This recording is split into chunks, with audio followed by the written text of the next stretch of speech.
Why this summit? Well, over the last couple of years, it has been clear to me, in talking to many of you, actually, that we are facing a bit of a threshold in terms of making progress with Lean. And I heard some of the things you've been saying and the questions you were asking and the questions that I've been taking away and we've all been puzzling at and doing our own experiments to try and answer.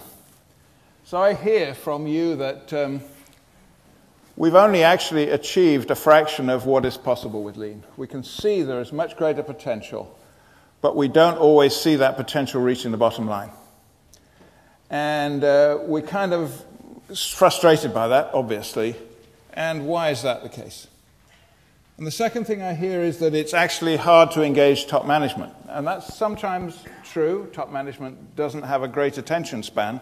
In other cases, top management is now actively saying, I want to do Lean, how do we do it?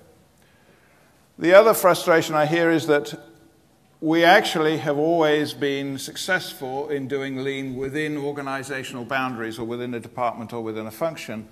And actually, if we're honest, we found it very, very hard to do Lean across functional or even cross organizational boundaries. We've not been able to spread it out of operations, and we've not been able to spread it right up and down the supply chain out to our customers, as we should do. So the leap to actually running effective Lean cross-functional projects, we haven't made that leap yet. And finally, Lean is difficult to sustain. Hear that all the time. Lots of rapid improvement events generate lots of enthusiasm, lots of low-hanging fruit, but actually it's very difficult to sustain this. So in listening to these questions, I thought at this time it would be right to try and find some of the best experts that I know from our network, some of them, there are more, and get them together to share a set of perspectives on these questions, on ways we might think about answering these questions, on questions we might consider in answering these questions. This is not about selling a blueprint, because that's not how Lean is. Lean is about conducting our own experiments to learn our way to a new way of management. But to do that, we need a framework and we need a context. And that's what I hope this summit will provide. We've never run a one-day summit like this before. Jim and I have run summits all over the world, usually in a much more leisurely two-day format with breakouts. I was of the impression that you're busy, and the more senior you are, the less time you've got. So let's try and condense and distill the messages that we can collectively build into a picture of what Lean is going to do in the next era, or what we need to do in the next era, and to do that in a very condensed fashion. So there's a lot of listening today, and that's deliberate, and we'll see how successful that is, and we're very interested in your feedback. So this summit itself is an experiment. And the success of this experiment, of course, is whether we, out of these different perspectives, can create a shared vision of where Lean goes next and define the language, the questions, and the issues that we can share our experiences on in the future. And for the Lean movement, it's to try and set the agenda for our own research in the future. So the frontiers of Lean, I think, are moving. Have moved really quite far over the last decade. And the frontier is no longer about tools, it's no longer about rapid improvement events, and it's no longer about Muda hunts. I think we're all very, very familiar with those issues and those topics. Tools are not important, but they, of course, only make sense within the context of a process. And we've spent the last decade understanding and trying to discover how to redesign processes in all kinds of situations. And as we do that, and I think we've made some progress, and I'll talk a little bit about that in a minute, we recognize that actually designing processes is one thing, or value streams is one thing, but actually building the management capabilities to sustain that is another. And if you think about it, that's not surprising. The core to sustaining a process is that we're taking separately managed activities and putting them together for the very first time. They were previously insulated and buffered, so the failure of any one step did not impact the rest. Now we're bringing them together, removing those buffers. Actually, the probability of failure is much higher, is multiplied. And so any system is only as good as the ability of the people in that system to see the real-time performance of that system, to be able to catch problems as they happen and be able to react to them, and then later on to reflect on the frequently occurring problems and do root cause analysis to improve the process itself. So actually we are designing processes, but we're also building the capabilities to cope and manage with that process in real time. And that is sometimes overlooked. As we do that, I think we begin to see that we're talking about a very different style, a different form of management, to manage a process-focused organization. And Jim, later on in this session, is going to contrast the current modern management system with what a lean management system might be, what the tasks of management are in a lean world in the future, kind of as a signpost as to where we're going, as to where we might go. And I think we have also are realizing that our assumptions a few years ago that traditional change models were probably the way we'd implement lean, I think we now realize that's completely wrong. And that not only is the role of management going to change as fundamentally as operations are going to change, but the change management process itself of getting to this new form of management also is fundamentally different.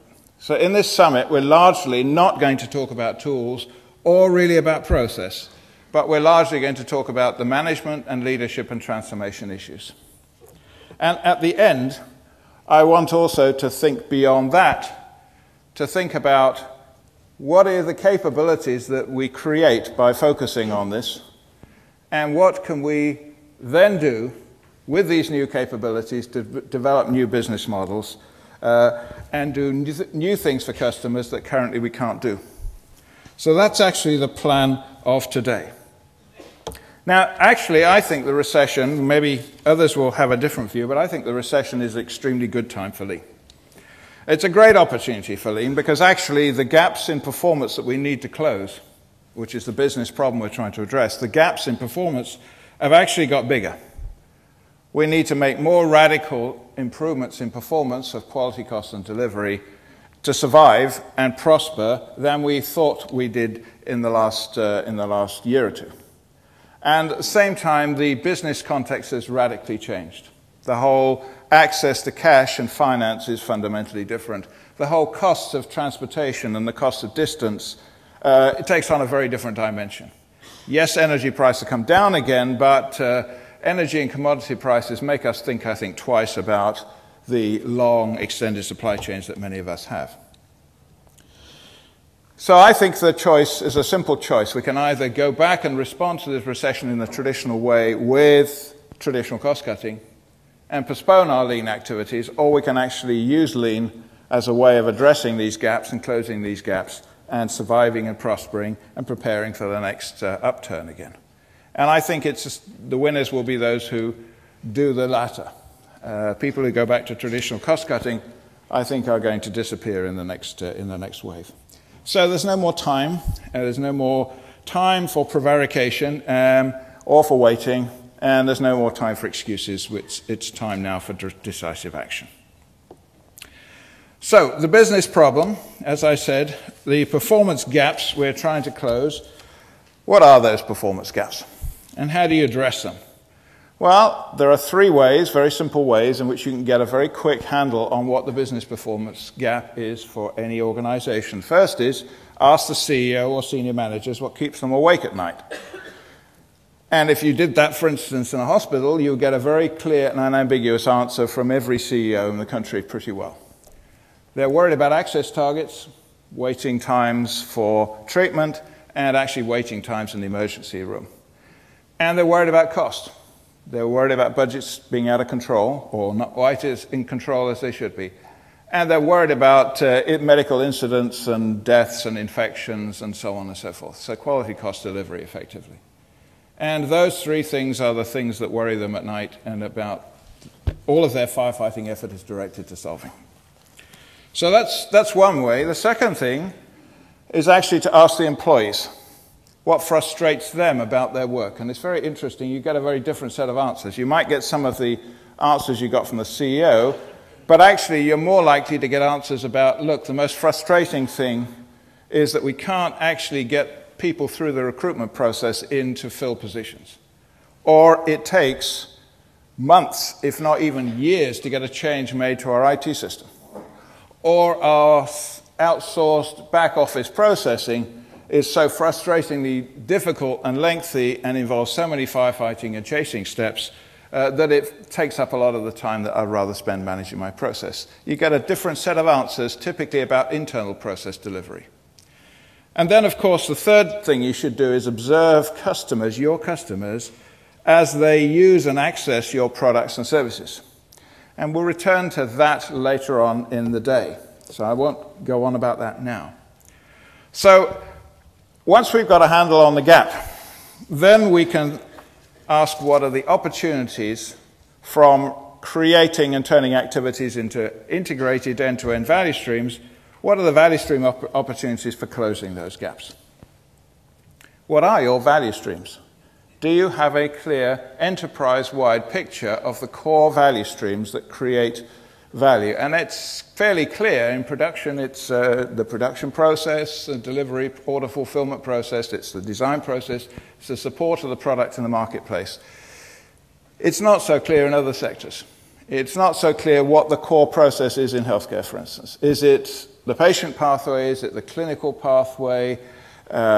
Is it the emergency pathway? It's not quite so clear, and we have to do a little bit more digging to understand what are the key pathways, what are the key value streams. And in service businesses, they're shorter, they're more diffuse, and actually share many common features. So having got an enterprise map of the core processes and all of the key support processes, then we can begin to address the issue of which of those processes, what improvements, in which of those value streams, with which customers, maybe not all products or all customers, and which customers and suppliers would make the biggest contribution to closing the business gap. Because actually, we can't do everything. We need to plan and do, if we're going to make rapid progress, we need to really focus our efforts. So it's a change of focus from widespread application of tools and elimination of waste to now very focused, business goal-oriented design activities. So let's look at some examples of the scale of improvements that are possible, just to set the scene. Let's take different industries and take an example out of each industry. Boy, in the last few weeks, have we seen how the auto industry and the aerospace industry is completely interdependent with its suppliers. What are the suppliers going to do for cash if the big guys are struggling? So suddenly we recognize there's a potential interdependence, and we also recognize, boy, we haven't done a good job in thinking about our supply chains. A very typical example, this is a very typical example of a company that's done great things internally in its plants, and yet we walked a supply chain for a standard product, and this is what we found. 26 to 97 weeks total lead time. 26 to 97 weeks lead time. 256 different production steps in 21 different facilities in 4 continents. Tens of thousands of miles of travel to do 200 minutes of value-creating work. And we had a very interesting discussion with the Herr Professor plant manager of the machining plant in an unnamed country, who was convinced that this was the right way to organize the supply chain. I beg to differ. I think there's great potential for improvement here, and I'm sure you do too. The truth is, what we can't see, and this organization, this is the first time they'd actually seen this supply chain in its entirety. What you can't see, you don't know, and what you don't have the numbers to assess, the maths of this total supply chain, not just the piece part and the slow freight costs, you can't make really good decisions. So I think that there's absolutely, undoubtedly, a staggeringly large opportunity, and the moment is now, is to take a fresh look at who are the core suppliers, do joint value analysis, and explore the benefits of co-location. or at least co-location, maybe physically in the future, but certainly in time, shipping little and often rather than big batches infrequently. So great, great opportunities now for going beyond simply our internal manufacturing operations. In the consumer goods industry, over the last 15 years that I've been involved in consumer goods, out of stocks have plateaued and stuck at about 92% on average in most categories of products in the store. And many suppliers are still actually making to forecast with supply chains with 80, 100, 120, if not more days stock in the pipeline between production and sales.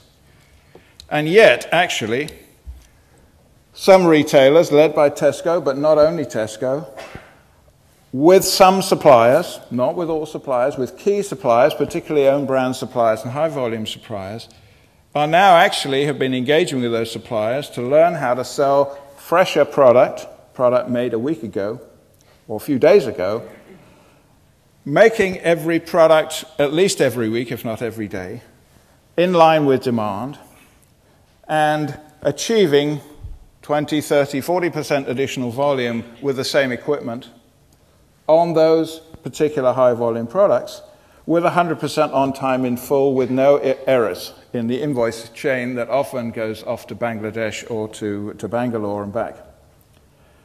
So actually, there's a great deal of progress.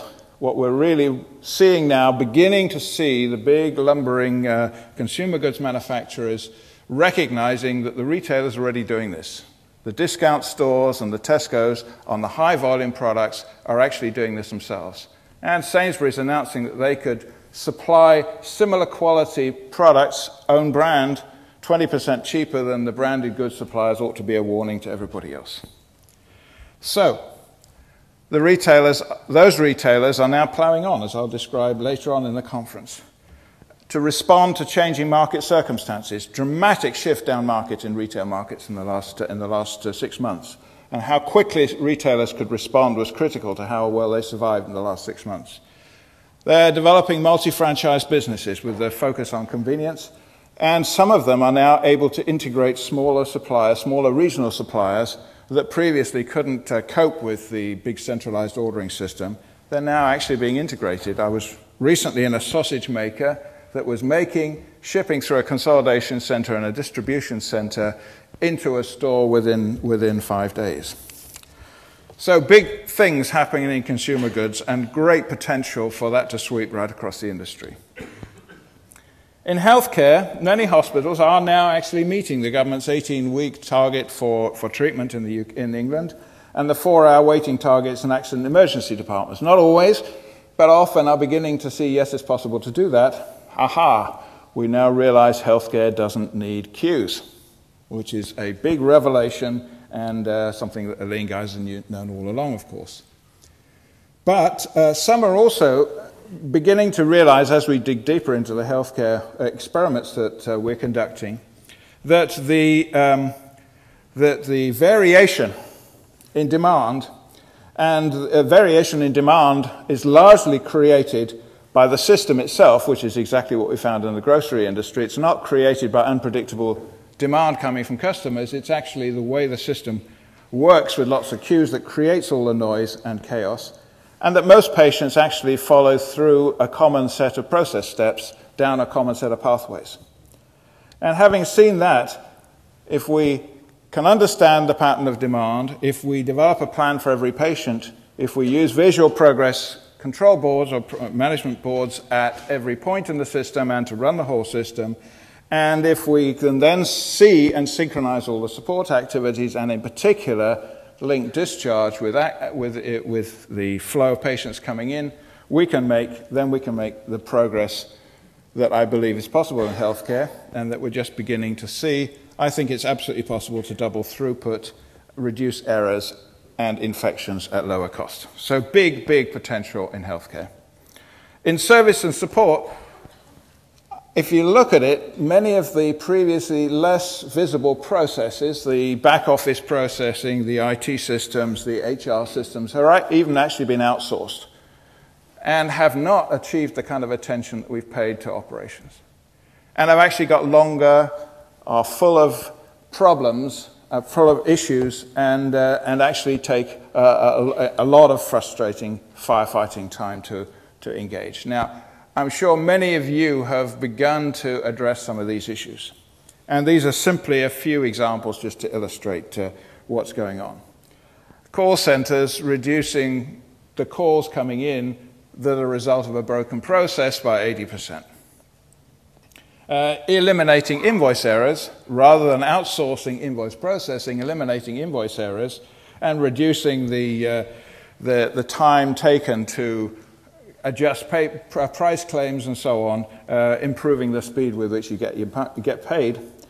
Cutting insurance removal times, all kinds of back office financial processing, service response times, cutting that from days to hours, engineering change times, cutting that again from days to, from many, many days. In almost every aspect of service and support activities, you see huge, huge potential. So actually, that's all I want to actually say about process opportunities. They're huge. You can see them wherever you look. And the trick is to actually be able to prioritize and decide which of the process redesign activities are actually going to address the business problem, which are going to free up time of managers to improve their process to address those business problems. That's really the challenge of the next decade.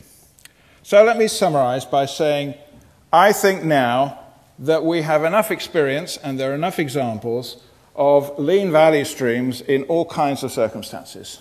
We know the principles of designing different types of value streams, and we've also learnt the tipping points that break the old mindsets about, well, that's okay in cars, but it doesn't work here. Heard that so frequently. And finding that tipping point to demonstrate that actually it is possible here is key, and we've learnt that over time. And then we've learnt that the sequence of steps, the sequence of tools that you use also is contingent on the circumstance of the type of process. And again, I think we've got lots and lots of experience of that, so we don't actually need to spend a lot of time doing that here. A good sensei should be able to assist you in imagining the potential value stream improvement gains you should be able to get from reconfiguring different types of value streams. The challenge is to design the right sequence of actions to bring this all together quickly. And that's why I've asked my next speaker to speak. Because here is Fritz Nygaard, who was the production director at Radiometer in Denmark. A small company in Denmark, which was taken over by a company called Danaher. Danaher in 1987 were one of the first companies in the United States to pull the knowledge of some of Taiichi Ohno's followers from Toyota, one of the first Western companies to seriously build their own version of the Toyota business system. Danaher took over Radiometer. Fritz was the production director and saw it happen. And this is a stunning example of what you can do and how fast you can do it if you know what to do.